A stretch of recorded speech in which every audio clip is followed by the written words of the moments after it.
بڑے آدمی زندگی میں کم اور کتابوں میں زیادہ ملتے ہیں۔ دراصل جرت ایک کیفیت ہے اور قربانی اس کیفیت پر گواہی۔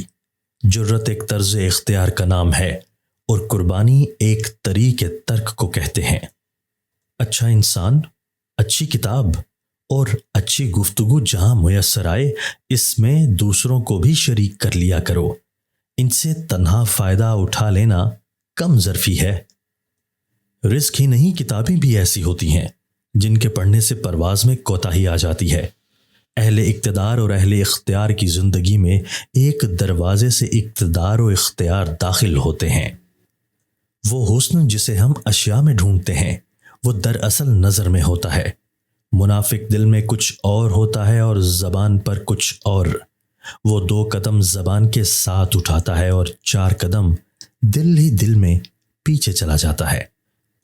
ہر بندہ وہی ہوتا ہے جو وہ بنتا ہے، اور ہر انسان صرف وہی بن سکتا ہے جو وہ ہوتا ہے۔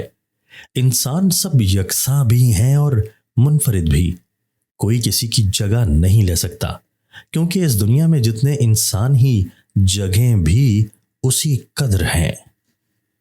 پہلے جھوٹ اور برائی کے لیے خلوت کا استعمال ہوتا تھا، اب نیکی اور راست گوئی کو صرف تنہائی راس آتی ہے۔ غلط گوئی اور برائی سر عام کی جاتی ہے۔ اسلام کی تاریخ وہ لوگ کیوں کر بنا سکتے ہیں جنہیں تاریخ تک یاد نہ ہو؟ صرف باتیں بنانے سے کہیں تاریخ بنا کرتی ہے؟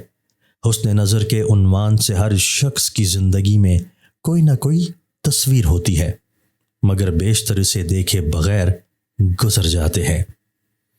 ویرانی کا رنگ ایک ہوتا ہے، مگر ویرانہ کی شکلیں بدلتی رہتی ہیں۔ ہر ممکن ایک نئی دنیا ہے اور ہر موجود ایک پرانی دنیا ہے۔ جس نے ان کو نہ دیکھا وہ نابینا ہے، جس نے ان کو نہ سمجھا وہ نادان۔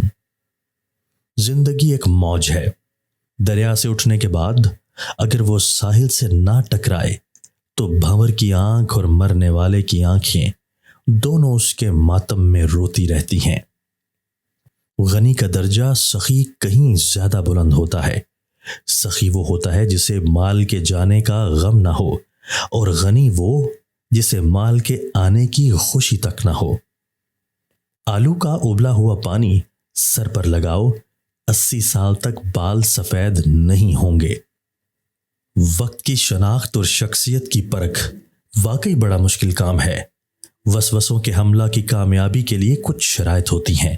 وقت جو بے مصرف ہو، ذہن جو خالی ہو، دل جو بے یقین ہو۔ غلامی کی بہت سی قسمیں اور طرح طرح کی شکلیں ہوا کرتی ہیں۔ گمراہی غلامی کی بدترین صورت ہے، اگر آزاد ہونے کے بعد صحیح راستہ کا پتہ نہ چلے۔ ہر بڑا آدمی ایک آئینہ ہوتا ہے جس میں ایک پوری نسل کا اس کا سراپا نظر آتا ہے۔ جب بچے سچ بولنا چھوڑ دیں تو قیامت آ جائے گی۔